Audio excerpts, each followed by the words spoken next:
Salut à tous, c'est Delcor. Aujourd'hui, on se retrouve pour deux nouveaux threads horreur. J'espère que tu vas les kiffer. Bon allez, perdons pas plus de temps. Si tu veux soutenir, un petit pouce bleu et un abonnement. Allez, prends ton meilleur chocolat chaud et installe-toi confortablement. Mais avant de commencer, je dois remercier le sponsor de cette vidéo, CyberGhost VPN. D'ailleurs, un VPN, c'est quoi? C'est un logiciel bien utile et bien pratique qui vous promet une navigation sur internet de façon sûre, pour éviter de se faire pirater ou d'être victime de sites malveillants.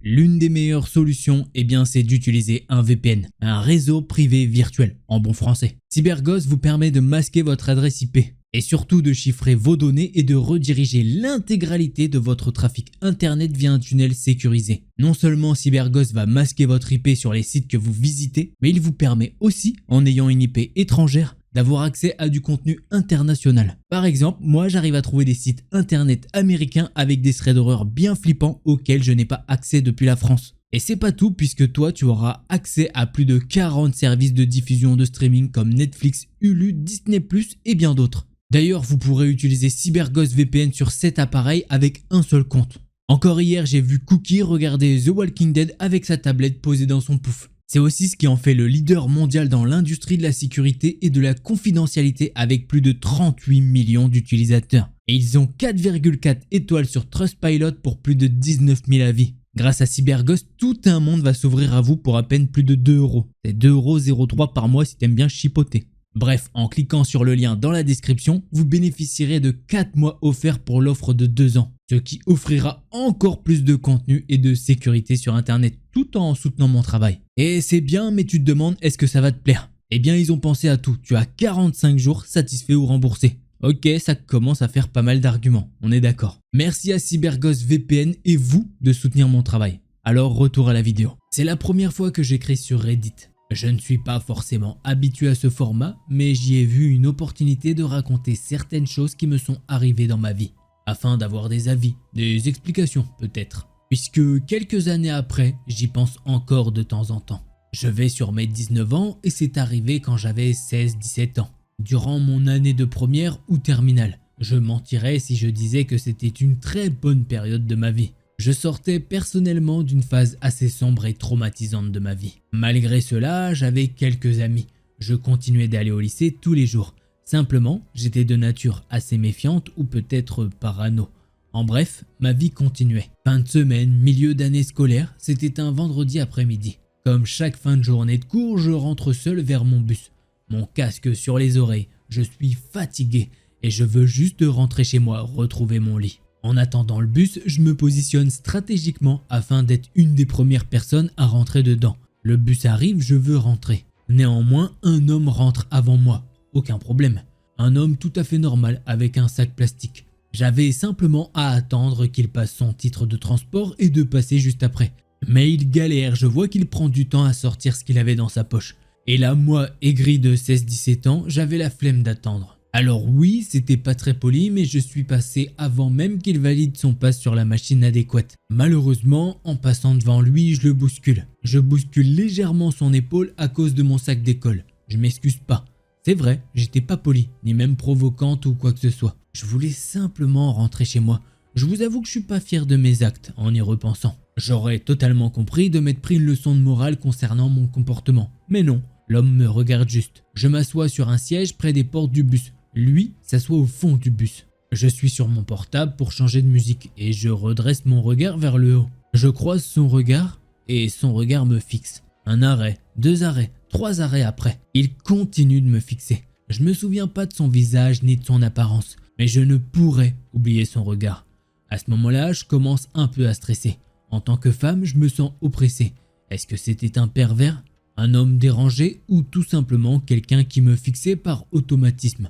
Ou m'en voulait-il par rapport à ce qu'il s'était passé précédemment? Je ne savais pas, mais je ressentais son regard. D'autant plus qu'il était littéralement à l'autre bout du bus. Il était tout au fond. Il me fixe moi. Son regard ne bouge pas, pas même pour regarder l'arrêt auquel il descend. Petit détail, j'avais également un style vestimentaire original, un peu gothique, emo grunge. Et ce jour-là, j'avais porté un haut un peu sexy, bien que je portais un pull noir en dessous. Ce haut était une sorte de brassière soutien-gorge en simili-cuir et dentelle blanche, avec une jupe courte et des plateformes. De ce fait, j'étais habitué à ce que les gens me regardent sans raison. par dégoût ou curiosité, mais ce n'était pas aussi insistant que cela. Pas comme le regard de cet homme. J'espérais intérieurement qu'il descende avant moi du bus. Sinon, je serais descendu à un arrêt qui n'était pas le mien, parce que j'avais aucune envie qu'il voie l'arrêt ou même la ville dans laquelle j'habitais à ce moment. Par chance, il descend avant moi. Et ce qui m'a glacé le sang, c'est qu'il continuait de me regarder, même en laissant son siège et en descendant du bus. Le bus se referme, son regard ne croise plus le mien. Ouf, je ne vous cache pas que j'étais soulagé. Après cela, je rentre chez moi normalement et je me pose dans mon lit. Lorsque mes parents rentrent du travail, je leur en parle furtivement. Ma mère s'interroge, mais malheureusement, on peut rien faire contre ça. On s'était simplement dit, en effet, c'est bizarre, espérons que tu ne le croises plus. Ellipse de 2 semaines, comme chaque vendredi sur 2, je finissais à midi. Par habitude, je marchais seul vers mon bus non loin de mon lycée. Vous vous en doutez, je revois ce même homme. C'était le seul jour où je le croisais puisque je terminais suffisamment tôt contrairement au reste de la semaine, où je finissais vers 16-17 heures. Je me remets à stresser, à sentir une pression anxiogène. Malgré ça, le bus arrive et je rentre dedans. Avant lui cette fois, je ne bouscule personne. Je rentre tout simplement et je m'assois près des portes d'entrée du bus. Et l'homme du bus, au fond, il me fixe à nouveau.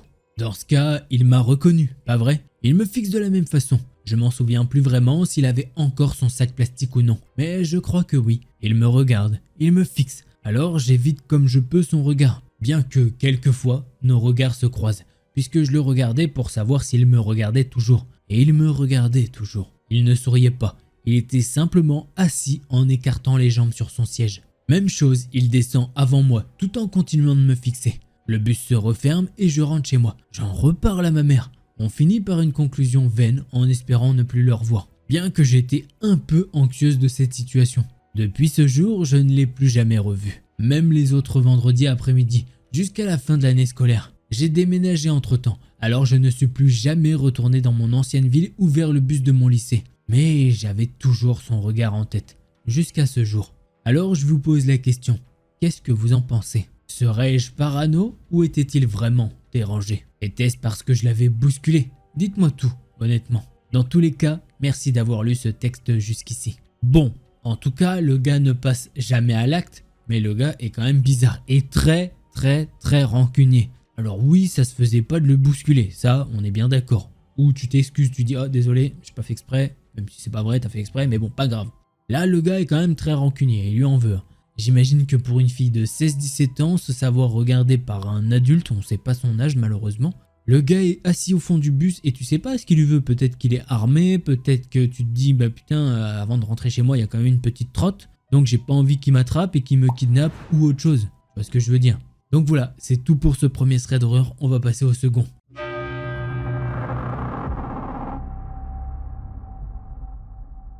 Récemment, avec mon copain, on a emménagé ensemble dans un petit immeuble dans une rue calme en résidence privée. Les poubelles se trouvent au sous-sol de l'immeuble. Il y a une porte pour l'accès aux caves et une pour les poubelles. Et dans l'espace entre l'ascenseur et les escaliers, on dépose les meubles à jeter. Et une porte donne accès à l'extérieur. En voulant récupérer un petit four dans notre cave, je me rends compte que la clé ne rentre pas dans la serrure, dans la porte qui donne accès aux caves. J'insiste vraiment. Puis j'entends un monsieur de l'autre côté de la porte qui s'excuse. Et comme quoi il était en train de ranger des affaires à lui et qu'il m'ouvrait. Je tombe sur un tas de vêtements et un drap par terre. Des cigarettes d'une part et des compresses remplies de sang de l'autre. Je vais à ma cave et je prends mon four. Et c'est là que je commence à réellement parler. Et je lui demande s'il vit dans la cave. Il me dit que non, qu'il rangeait simplement ses affaires. Avec aucune cave ouverte, of course. Je lui dis que si c'était le cas, ça ne me dérangerait pas et que je n'allais prévenir personne. Je discute un peu avec, mais j'ai pas pensé à lui demander comment il est rentré dans l'immeuble. J'y ai pensé que maintenant. Donc je vois ensuite que ses mains sont d'une part gonflées et déformées, réellement. Et l'autre, jusqu'au poignet, n'avait pas de chair. Je voyais ses os dans sa main et sa chair rouge. Il n'y avait pas de peau. Je commence à m'inquiéter pour lui, j'observe ses affaires et je vois qu'il a des produits pour se soigner. Je lui explique que le numéro de ma boîte aux lettres est le XXX et que s'il avait besoin de quoi que ce soit, nourriture, couverture, aide dans la recherche d'emploi. Et il m'explique qu'il n'en a pas besoin et qu'il se débrouillera. Je lui dis qu'il n'a pas à avoir honte d'être un être humain qui a des besoins humains face à un autre être humain. Il me dit qu'il va de toute façon partir dans pas longtemps. Il était 14 h. Je remonte vite fait chez moi et je redescends avec de l'argent que j'insiste pour qu'il accepte. Je rentre chez moi et je fonds littéralement en larmes. Mon copain rentre et je lui explique. Et je fonds encore en larmes en lui expliquant que je m'inquiète pour le SDF qui vit dans la cave. Vers 16 h, quand on a enfin mangé, je décide de préparer un sac pour le monsieur avec un petit peu de tout. Savon, éponge, si besoin de se laver ses vêtements, dentifrice, papier toilette, une gourde d'eau, un burger, des cotons-tiges, des médicaments, Doliprane, paracétamol, compresse et désinfectant pour ses mains, Fervex, lysopaïne et enfin un sac Décathlon aussi pour mettre ses affaires qui sont par terre. Et c'est tout ce que je me souviens. Je descends le sac et je le descends avec mon copain avant de partir. Donc, j'essaye d'ouvrir la porte et je n'arrive donc pas, puisque le monsieur était toujours là. Je l'appelle par son nom, je lui dis qui je suis. Nous avions fait les présentations, mais je n'ai pas dit mon nom. Mais comme je suis bête, il a dû voir ça sur ma boîte aux lettres. Mais il ne m'ouvre pas et il répète qu'il est occupé avec une voix assez inquiétante et qu'il prendra le sac plus tard, voire après. Je lui dis d'accord et de prendre soin de lui. Quand je suis rentré vers 20 h, je suis redescendu avec de l'eau, des gâteaux, un hot dog, ketchup et moutarde et ainsi qu'une couverture. Je vois que le sac est toujours là, devant la porte qui donne accès aux caves. Je toque et je lui demande s'il est là. Et je lui ai dit qu'il avait oublié de prendre le sac que j'avais déposé. Il me dit encore qu'il est occupé avec une voix inquiétante et qu'il prendra le sac plus tard. Il n'avait pas l'air d'avoir dormi. Je suis rentré avec la couverture donc, mais pas le reste. Et c'est là que j'ai commencé à réfléchir. Mais comment il est rentré là? S'il est SDF, comment il a les clés? Pourquoi il n'ouvre pas la porte? Est-ce qu'il a kidnappé quelqu'un? Si j'aurais insisté, est-ce qu'il m'aurait tué ou agressé? Il avait pourtant pas l'air méchant. Et j'ai toutes ces pensées qui fusent. Imagine, en fait, il est recherché ou il fait je ne sais quoi. Et toi, t'es l'idiote qui lui a donné un sac avec des affaires. Et demain, on annonce une folie à la télé et t'accuse d'être complice alors que t'es juste une humaine qui voulait aider un autre humain à se sentir en sécurité. Et le pire, c'est que la clé de l'entrée, c'est la même pour beaucoup de portes. Donc, j'ai peur qu'il arrive à rentrer chez moi. À cause du numéro de la boîte aux lettres, il saura où je vis. Et là, vraiment, je deviens paranoïaque. Voilà, c'était mon histoire. Rien de très effrayant, mais bon, on ne sait jamais. Alors effectivement, rien de effrayant entre guillemets. Bon, si ce n'est que le gars ne devrait pas être là, donc voilà, mais comme elle le dit, peut-être un SDF qui cherche à se réfugier. Mais en tout cas, c'est bizarre, puisqu'il possède la clé de la cave déjà. Alors peut-être qu'il a tapé quelqu'un de l'immeuble et on sait pas, il y a les compresses. Enfin, il a les mains pleines de sang, il n'y a plus de chair. On dirait limite qu'il a passé à tabac quelqu'un. Il y avait des compresses de sang, il y avait des affaires un petit peu partout. Comme elle le dit, on est dans une cave, donc déjà, bon, dans une cave, c'est quand même chelou comme endroit, tu vois ce que je veux dire, c'est, tu mets pas, enfin, je sais pas comment dire, mais une cave c'est un peu chelou. Il y en a qui ont des caves aménagées, ils sont très bien, bref. Mais cave dans un bâtiment, c'est pas très bon signe quand même. Donc on espère que le gars n'a rien fait et que depuis, il ne s'en est pas pris à cette personne. Puisque cette personne, elle a l'air vraiment très très gentille. Elle lui a donné tellement de trucs. Hein, c'est vraiment trop cool. Franchement, elle est trop gentille. Bref, on va passer au troisième thread d'horreur.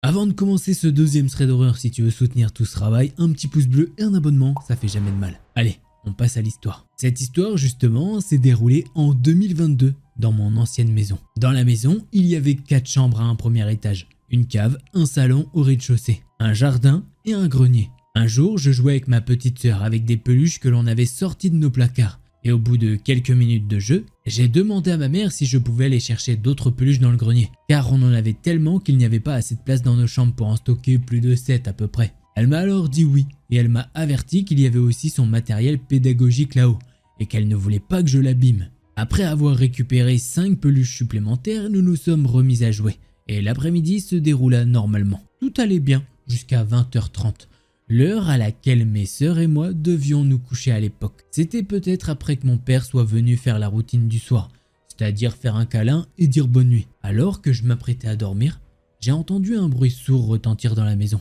Je me suis levé, scrutant les alentours de ma chambre pour voir si quelque chose était tombé. Mais je ne voyais rien qui pouvait avoir causé ce bruit. Soudain, il y a eu un énorme fracas suivi du bruit d'une personne qui court. Je me suis alors rendu compte que les sons provenaient du grenier. Pour y accéder, il fallait monter des escaliers menant à un troisième étage comportant une seule porte menant au grenier. Nous avions une chatte qui a 19 ans aujourd'hui qui aimait passer ses quarts d'heure de folie dans le grenier ou la cave. Alors je me suis rassuré en pensant que c'était elle qui faisait ses bruits en courant partout. Alors je me suis détendu et je commençais à fermer les yeux quand soudain j'ai entendu des bruits de pas dans l'escalier du troisième étage. Des pas lourds d'hommes. Et non les petits pas de Lilou, notre chatte. Je me suis mis alors en boule dans la couverture et j'ai appelé de toutes mes forces le nom de ma petite sœur qui elle aussi entendait les bruits. Sa chambre était juste à côté des escaliers qui menaient au salon et à la cave, et donc tout près de ceux du grenier. Elle devait forcément entendre les pas de l'intrus, car les escaliers étaient en bois, donc quand quelqu'un les montait ou les descendait, le bois grinçait et l'on entendait distinctement les pas dessus. Au bout d'un moment, les pas se sont arrêtés d'un coup, et le silence a envahi la maison. Je dormais très mal depuis cet incident, même s'il ne s'est rien produit, et je faisais de plus en plus de cauchemars dans lesquels une personne aux intentions malveillantes descendait les escaliers du grenier et s'en prenait à mes sœurs et moi avant de tuer mes parents. Après quelques semaines de silence, les bruits ont recommencé, et cette fois, j'entendais très distinctement une personne marcher d'un pas lourd sur le sol du grenier, en tournant en rond dedans. Ça durait souvent des heures, comme si la chose ou la personne qui était là-haut faisait exprès de faire du bruit pour m'effrayer. Mais une nuit, les bruits de pas furent suivis de meubles qui se déplaçaient avec fracas et d'objets qui se faisaient balancer dans les quatre coins de la pièce. C'en était trop. Alors le lendemain, je suis allé témoigner de ce que j'ai entendu à mes sœurs et je leur ai ensuite demandé si elles avaient entendu des choses similaires.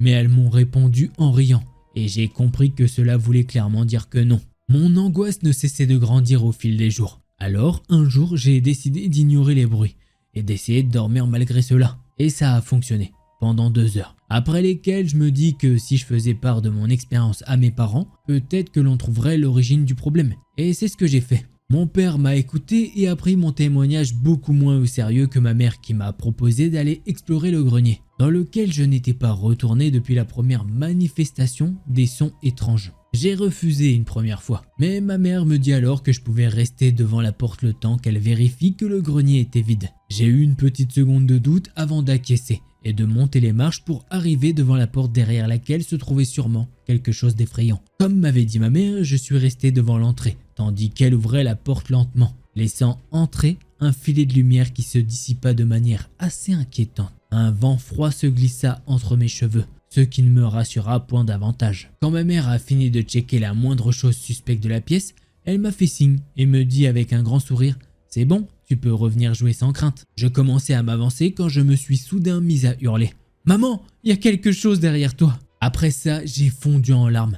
Je ne pouvais pas décrire exactement ce que j'avais vu à ce moment-là. Mais je sais qu'il s'agissait d'une silhouette masculine positionnée au fond de la partie semi-cachée de la pièce, là où on entreposait les sacs. La réaction de ma mère fut de se lever de manière brutale et de scruter l'endroit que j'avais décrit dans mon cri de panique. Évidemment, mon père suivi de mes sœurs accoururent pour voir ce qu'il se passait. Et bien sûr, il n'y avait plus rien, à part ma mère me serrant dans ses bras. Depuis ce jour, je ne suis plus jamais allé dans ce grenier.